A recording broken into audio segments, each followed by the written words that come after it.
Bonjour à tous, c'est Cassandra. Aujourd'hui, je me trouve au forum de Berlétan, près de Marseille, pour assister à la répétition de l'orchestre des Colibris, une troupe composée d'enfants. 7 d'entre eux sont sourds et malentendants.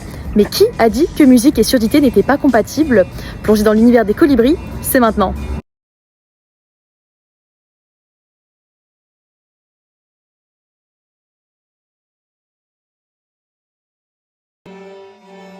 Flûte traversière, violoncelle, violon, les Colibris de Marseille ont tout d'un orchestre classique. Et pourtant, 7 de ces enfants, âgés de 8 à 13 ans, sont sourds depuis la naissance.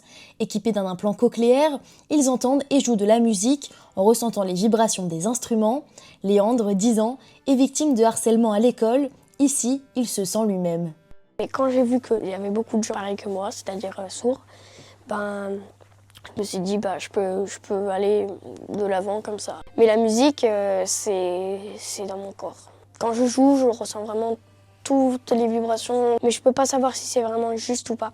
Frédéric Isoletta est musicien et père d'Alexandre, 13 ans, né sourd. Il y a 1 an et demi, il crée les Colibris, une première mondiale. Chaque enfant sourd est jumelé à un entendant et à un musicien professionnel. Son but, qu'un maximum de malentendants puissent accéder aux bienfaits de la musique. Ça leur fait gagner beaucoup en confiance en eux. Ils sont applaudis. Enfin, je veux dire, on les applaudit pas, ces enfants. On les amène aux rendez-vous médicaux.